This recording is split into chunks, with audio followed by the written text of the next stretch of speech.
तुमच्या घरात असा एखादा फोटो आहे का, जो नकळत तुमच्या घरात अशांती आणि भांडण आणतोय? आजच तपासा.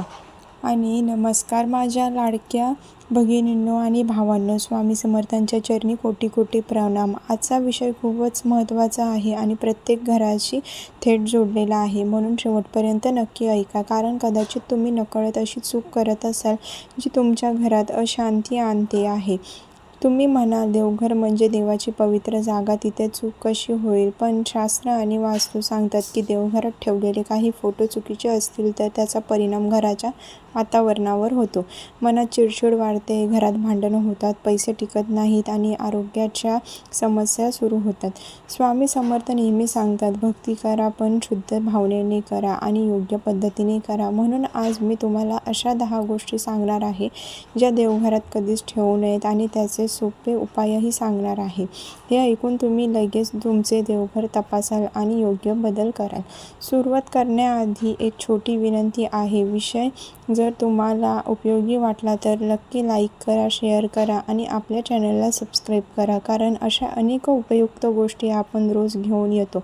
चला आता शांतपणे ऐका. पहिली गोष्ट म्हणजे फाटलेले किंवा अपूर्ण फोटो. माझ्या भगिनींनो, अनेक वेळा आपण जुने फोटो तसेच ठेवतो. कडेला फाटलेले किंवा रंग उडालेले असतात किंवा अर्धा फोटो दिसतो. पण मनात वाटतं देव आहे म्हणून चालेल.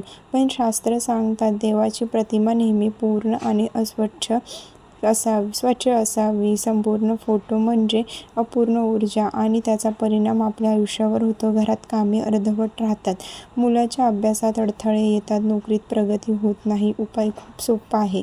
असे फोटो ताबडतोब काढून टाका. नवीन स्वच्छ आणि पूर्ण फोटो लावा आणि त्या दिवशी देवघर नीट साफ करून स्वामी समर्थांचा नामजप करा. मनात शांतता येईल. दुसरी गोष्ट म्हणजे प्राण्यांचे फोटो. काही जणांना सुंदर वाटतात, पण ते देवघरात पक्षी किंवा प्राण्यांचे फोटो ठेवतात. पण देवघर ही फक्त देवाची जागा आहे. इथे इतर कुठलाही जीवाचे फोटो, चित्र ठेवणे योग्य मानले जात नाही. अशाने विनाकारण भांडणं होतात. उपाय म्हणून असे फोटो लगेच काढा आणि ती जागा पाण्याने स्वच्छ करा. त्यानंतर गणपतीचा फोटो किंवा मूर्ती ठेवा, कारण गणपती बाप्पा सर्व अडथळे दूर करतात. तिसरी गोष्ट म्हणजे सेलिब्रिटी किंवा राजकीय नेत्यांचे फोटो. काही लोकांना आवड म्हणून ते त्यांच्या आवडत्या व्यक्तीचे फोटो त्यांच्या देवघरात ठेवतात. पण लक्षात ठेवा, देवघर ही फक्त देवासाठी आहे. माणसाची पूजा तिथे करू नये. यामुळे लक्ष विचलित होते आणि आर्थिक नुकसान होऊ शकते. स्वामी समर्थ सांगतात, देवाशिवाय दुसऱ्याची भक्ती करू नका. म्हणून असे फोटो ताबडतोब काढा आणि त्या जागी एखादी छोटी गणेश मूर्ती ठेवा. चौथी गोष्ट म्हणजे युद्ध किंवा हिंसक दृश्ये. काही वेळा रामायण किंवा महाभारताचे फोटो ठेवलेले असतात. त्यात युद्ध दाखवलेले असते. पण देवघरात नेहमी शांतता असावी. काही अशा चित्रामुळे घरात तणाव वाढतो, लोकांमध्ये मतभेद निर्माण होतात. उपाय म्हणून असे फोटो काढून टाका आणि विठ्ठल, रखुमाई किंवा शांत स्वरूपातील देवतांचे फोटो ठेवा. रोज अभंग ऐका किंवा म्हणा, यामुळे वातावरण पवित्र राहील. पाचवी गोष्ट म्हणजे कामुक किंवा अयोग्य चित्रे. काही वेळा नकळत अशा आकृत्या घरात येतात ज्या देवघरात अजिबात योग्य नसतात. यामुळे मन विचलित होते आणि वैवाहिक जीवनात समस्या निर्माण होतात. उपाय म्हणजे असे काहीही असेल तर लगेच काढून टाका आणि त्या ठिकाणी स्वामी समर्थांचा फोटो ठेवा आणि रोज त्यांचं नाम घ्या. 6वी गोष्ट म्हणजे मृत व्यक्तीचे फोटो. आपल्या आईवडिलांवर खूप प्रेम असतं म्हणून त्यांचे फोटो देवघरात ठेवतो. पण शास्त्र सांगतात देव आणि पितर याची जागा वेगळी असावी. पितराचे फोटो देवघरात ठेवल्यास त्यांची शांती भंग होते. उपाय म्हणजे त्यांचे फोटो घरात दुसऱ्या स्वच्छ जागी ठेवा आणि पितृपक्षात तर्पण करा.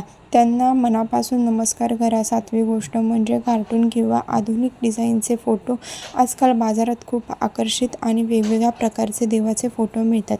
पण देवघरात नेहमी पारंपरिक आणि साधे फोटो ठेवावेत, कारण तेच ऊर्जा देतात. कार्टून स्वरूपातील फोटो भक्तिभाव कमी करतात. उपाय म्हणून पारंपरिक फोटो लावा.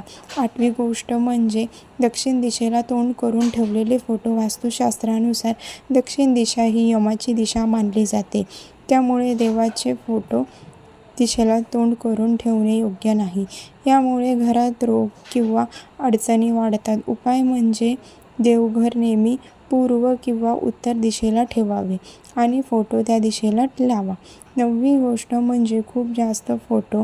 देवघरात खूप फोटो ठेवले की ती जागा गर्दीने भरते आणि मन एकाग्र होत नाही.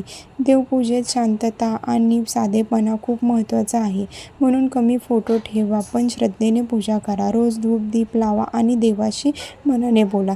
10वी गोष्ट म्हणजे जळालेले किंवा डाग पडलेले फोटो. अशा फोटोमुळे घरात नकारात्मक ऊर्जा वाढते आणि मनावरती परिणाम होतो. म्हणून असे फोटो लगेच बदला. नवीन स्वच्छ फोटो आणा आणि देवघर उजळून टाका. आता माझ्या भगिनींनो, या सर्व गोष्टी ऐकल्यानंतर एकदा शांतपणे तुमचं देवघर तपासा. कुठं काही चूक होत असेल तर लगेच सुधारणा करा. देवघर नेहमी स्वच्छ ठेवा. रोज सकाळी थोडे पाणी शिंपडा, दिवा लावा, अगरबत्ती लावा आणि 2 मिनिटं का होईना मनापासून प्रार्थना करा. स्वामी समर्थांचा नामजप करा. तुझ्या चरणी ठेवू डोळे असा अभंग म्हणा. बघा घरात कशी शांतता येते, मन प्रसन्न होतं. आणखी एक महत्त्वाची गोष्ट, देवघरात नेहमी सकारात्मक विचार ठेवा. भांडण करून लगेच देवघरासमोर जाऊ नका. आधी मन शांत करा आणि मग प्रार्थना करा. कारण देवाला हाव हवा असतो, दिखावा नाही. तुम्हाला कधी जाणवलं आहे का, काही दिवस घरात खूप छान वातावरण असतं आणि काही दिवस अचानक तणाव वाढतो. यामागे हे छोटेसे दोष कारणीभूत असतात. म्हणून वेळेवर सुधारणा करणे खूप गरजेचे आहे. आता शेवटी माझ्या भगिनींनो, एक खूप महत्त्वाचा आणि अनुभवातून आलेला भाव मी तुम्हाला सांगते आहे, जो अनेकांनी करून पाहिला आणि त्यांना फरक जाणवला. म्हणून हा भाव शेवटपर्यंत नक्की ऐका. कधी आपण फोटो बदलतो, देवघर स्वच्छ ठेवतो, पण तरीही घरात पूर्ण शांतता येत नाही. त्यामागे एक सूक्ष्म कारण असतं आणि ते म्हणजे देवघरातील ऊर्जा जागृत करणे. पहिली गोष्ट म्हणजे देवघरात रोज एकाच वेळेला दिवा लावणे. वेळ खूप महत्त्वाची आहे. सकाळी सूर्योदयाच्या वेळेला आणि संध्याकाळी सूर्यास्ताच्या वेळेला दिवा लावला तर त्यावेळी वातावरणात नैसर्गिक सकारात्मक ऊर्जा वाढते आणि ती आपल्या देवघरात साठते. जर वेळ ठरलेली नसेल तर ऊर्जा विस्कळीत होते. म्हणून शक्यतो एक वेळ ठरवा आणि त्या वेळेला दिवा लावा. दुसरी गोष्ट म्हणजे पाण्याचा एक छोटा तांब्या किंवा वाटी देवासमोर ठेवणे आणि दुसऱ्या दिवशी ते पाणी तुळशीला अर्पण करणे किंवा उंबरठ्यावर टाकणे. हे पाणी दिवसभर देवघरातील ऊर्जा शोषून घेतं आणि दुसऱ्या दिवशी ते पाणी घराच्या वातावरणाला शुद्ध करतं. हा उपाय खूप सोपा आहे पण परिणामकारक आहे. तिसरी गोष्ट म्हणजे आठवड्यातून एकदा देवघर पूर्णपणे स्वच्छ करणे. फक्त वरवर नाही तर फोटो मागे काढून पुसणे, मूर्ती स्वच्छ करणे आणि देवघराच्या कोपऱ्यातील धूळ साफ करणे. कारण धूळ ही नकारात्मक ऊर्जा आकर्षित करते आणि आपल्याला ते कळतही नाही. चौथी गोष्ट म्हणजे दर गुरुवारी किंवा सोमवारी थोडासा गंध आणि फूल अर्पण करणे. देवाला ताजेपणा वाटतो. कोमजलेली फुलं ठेवू नका, ती लगेच काढून टाका आणि ताजी फुलं ठेवा. यामागे देवघरात प्रसन्नता टिकून राहते. 5वी गोष्ट म्हणजे देवघरात मोठ्याने भांडण करू नये. काही वेळा घरात तणाव असतो आणि आपण देवासमोरच बोलायला लागतो, पण त्या जागेला आदर करा. देवघरासमोर नेहमी शांतपणे आणि प्रेमाने बोला. त्यामुळे घरातील ऊर्जा बदलायला सुरुवात होते. 6वी गोष्ट म्हणजे आठवड्यातून एकदा नामस्मरण किंवा अभंग लावणे तुम्ही स्वतः करणे गरजेचे आहे. मोबाईलवर हलका भजन लावा. आवाज फार मोठा नसला तरी चालेल. सतत चालू राहिला तर वातावरणात खूप बदल, मन शांत होतं आणि घरात आनंदी लहर निर्माण होते. 7वी गोष्ट म्हणजे देवघरात जास्त सजावट करण्यापेक्षा साधेपणा ठेवा. खूप लाईट्स किंवा चमकदार वस्तू लावण्यापेक्षा लक्ष विचलित होतं. देवघर म्हणजे शांत आणि साधं स्थान असावं, जे पाहिल्यावर मन आपोआप स्थिर होईल. 8वी गोष्ट म्हणजे देवघरात बसून 2 मिनिटं स्वतःशी संवाद साधा. फक्त मागणं मागू नका तर कृतज्ञता व्यक्त करा. आज जे आहे त्याबद्दल धन्यवाद द्या. बघा तुमचं मन कसं हलकं होतं आणि सकारात्मक विचार कसे वाढतात. 9वी गोष्ट म्हणजे जर घरात सतत अडचणी येत असतील तर महिन्यातून एकदा साधा उपाय करा. म्हणजे देवघरात थोडं गंगाजल शिंपडा किंवा गोमूत्राने शुद्धीकरण करा आणि त्या दिवशी स्वामी समर्थांचा 108 वेळा जप करा. नकारात्मकता कमी होते. 10वी आणि शेवटची गोष्ट म्हणजे विश्वास आणि सातत्य हे सर्वात मोठं साधन आहे. एक दिवस करून सोडू नका तर रोज थोडं करा. कारण देवावरचा विश्वास आणि नियमितता यामुळेच खरा बदल दिसतो. माझ्या भगिनींनो, हे छोटे उपाय आहेत पण मनापासून केले तर त्याचा परिणाम खूप मोठा असतो. अनेकांनी मला सांगितलं की त्यांनी फक्त देवघर स्वच्छ ठेवायला देवघर स्वच्छ करायला सुरुवात केली आणि पवित्र ठेवणे, रोज देवाचं स्मरण करेल आणि घरात शांतता राखणे हा संकल्प तुमच्या आयुष्यात बदल घडवेल. आता तुम्ही मला कमेंटमध्ये नक्की सांगा, तुमच्या देवघरात यापैकी कोणती गोष्ट होती आणि तुम्ही काय बदल केला? तुमचा अनुभव इतरांना मदत करेल.